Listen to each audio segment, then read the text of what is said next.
everybody. The theater troupe, Mrs. Wright and I are so excited to present the theater troupe's rendition of The Raven, since we studied Poe before we went on our Hedgerow trip. And we so much enjoyed that trip, and one of the actresses, Miss Susan, from the Hedgerow Theater, who you all saw perform last week, is in our audience.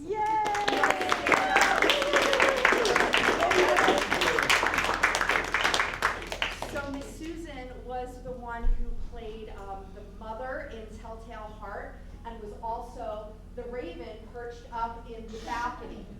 So, yeah, so Mrs. Wright, do you want to say something maybe about what we're in store for today? All right, so our purpose today is to give you a Halloween treat, not a trick. But this is the first time that our theater program has done anything Halloween themed this year, so we're really excited about that. And it also gives you guys a preview of maybe what's to come for our Shakespeare Festival coming in December. We have a lot of new actors and actresses that have joined our theater troupe this year, so we're really excited to perform for you today. So before we start The Raven, we have a little bit of a vocal warm-up that we've done every day during the month of October for spooky season. So Mrs. Griffith and I are going to flank the stage at the moment, and we're going to do it as a group, and then we'll get started with The Raven, okay? So please make sure that you pay attention, because your fellow friends and classmates have put in a lot of hard work with working on memorizing stanzas, which is really hard to do, especially when the writer has a purposeful rhythm that they've done, and it's hard to, get used to doing that. So, folks in the back, stand up, please.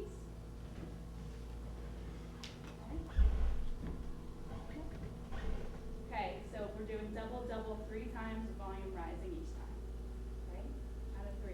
1, 2, 3. Double, double, toil and trouble, fire burn and cauldron bubble. Double, double, toil and trouble, fire burn and cauldron bubble. Double, double, toil and trouble, fire burn and cauldron bubble.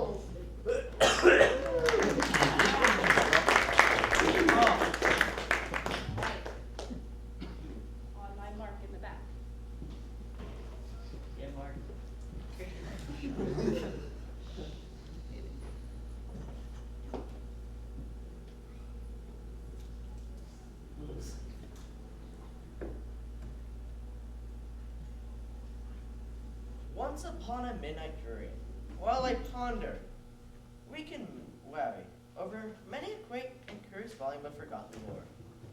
While I nodded, nearly napping, suddenly there came a tapping, as someone rapping at my chamber door. "'Tis some visitor," I muttered, tapping at my chamber door. "Only this, and nothing more."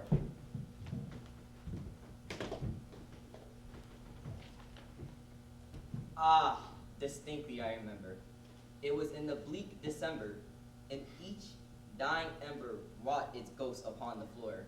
Eagerly I wished tomorrow, vainly I had brought to borrow from my books of surcease, of sorrow, sorrow for the lost Lenore, for the rare and radiant maiden who the angels named Lenore, nameless here forevermore.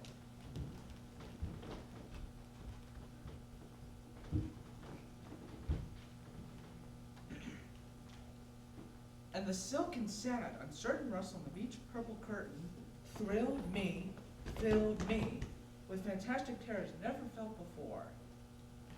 So that now, to still the beating of my heart, I stood repeating, "'Tis some visitor entreating entrance at my chamber door. Some white visitor entreating entrance at my chamber door. This is it, and nothing more."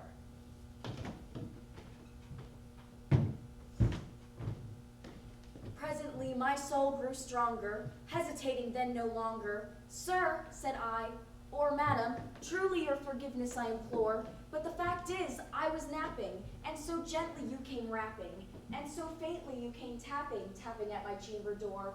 that I scarce was sure I heard you. Here I opened wide the door. Darkness there, and nothing more.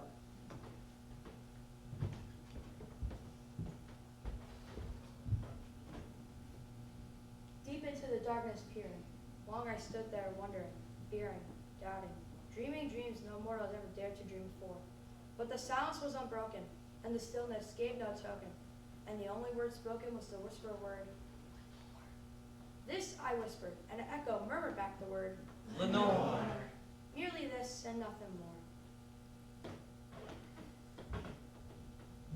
Back into the chamber turning with all my soul and with me grinning. Soon again I heard it tapping somewhat louder than before. Surely, said I, surely, that is something at my window lattice.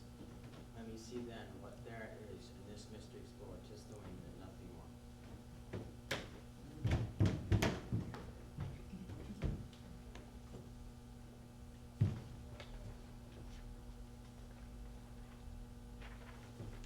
Open here! I flung the shutter, one with many a flirt and flutter, and there stepped a stately raven of the stately days of yore. Not the least obeisance made he, not a minute stopped or stayed he, but with mien of lord or lady, perched above my chamber door, perched upon a bust of Pallas, just above my chamber door, perched and sat, and nothing more.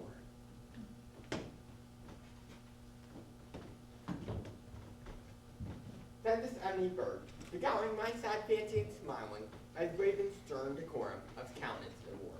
Though thy crest be short and shaven, thou, I said, art sure no craven. Ghastly grim and ancient raven, wandering from the nightly shore, tell me what thy lordly name is, our night's Plutonian shore. Quoth the raven, Nevermore. Much I marveled this ungainly fowl to hear discourse so plainly. Thou, its answer little meaning, for we cannot help agreeing that no living human being shall ever be blessed with seeing a bird above his chamber door. Bird or beast above the sculpted bust above his chamber door with such a name as Nevermore.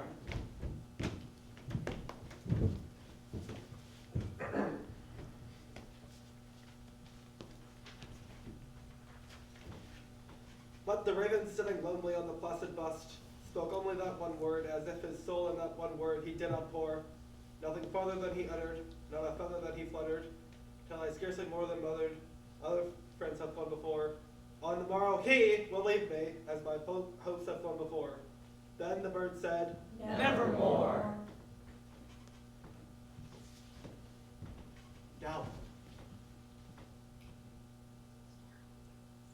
Startled at the stillness, broken by reply so aptly spoken, doubtless said I, what it utters is its only stock on store, caught from some unhappy master, from unmerciful disaster, followed fast and followed faster, till his songs one burden bore, till the dirges of his hope that melancholy burden bore, of never. Nevermore. but the raven, still beguiling all my fancy and smiling, straight and wheeled a cushioned seat for my bird and bust and door.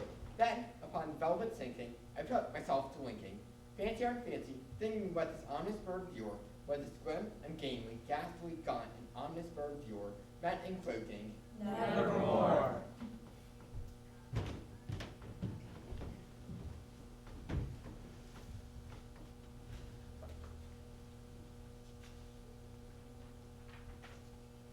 This I sat engaged in guessing, but no syllable expressing, to the fowl whose fiery eyes now burned into my bosom's core. This and more I sat divining, with my head at ease reclining on the cushion's velvet lining, that the lamplight gloated o'er, but whose velvet lining with the lamplight gloating o'er, she shall press, Nevermore.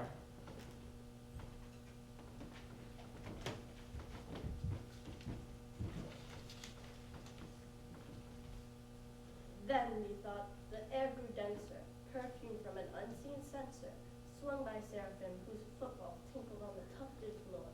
Wretch, I cried, thy God hath lent thee, by these angels he hath sent thee, respite in heaven from thy memories of Lenore. Quaff, oh, quaff this kind nepenthe, and forget this lost Lenore. Quoth this raven. Nevermore.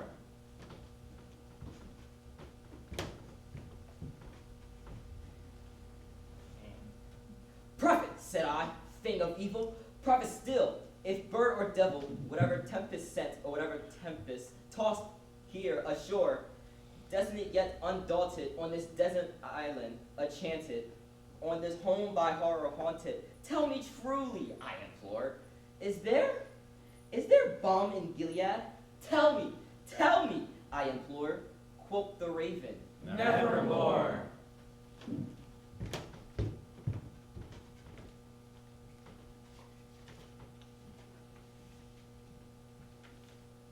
Prophet, said I, thing of evil, prophet still, if bird or devil, by that heaven that bends above us, by that God we both adore, tell this soul was sorrow laden if, within the distant Aden, it shall clasp a Satan maiden whom the angels name Lenore. Clasp a rare and radiant maiden whom the angels name Lenore. Quoth the raven, Nevermore.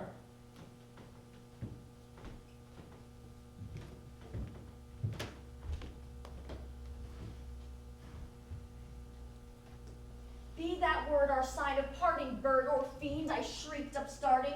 Get thee back into the tempest in the night's Plutonian shore. Leave no black plume as a token of that lie thy soul hath spoken. Leave my loneliness unbroken. Quit the bust above my door. Take thy beak from out my heart, and take thy form from off my door.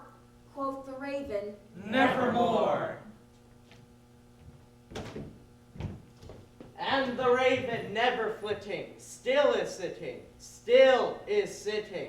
on the pallid bust of palace just above my chamber door, and its eyes seeming like a demon, and the lamp light him o'er him, streaming like a shadow on the floor, and my soul from out that shadow floating on the floor shall be lifted.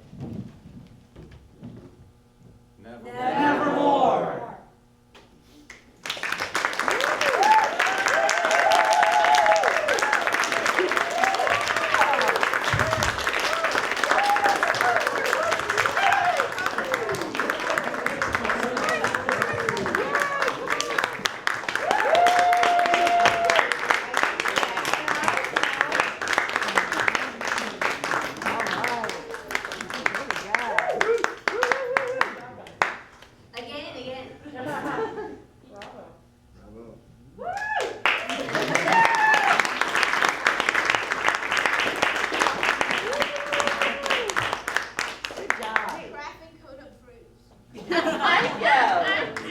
What a great job you guys did.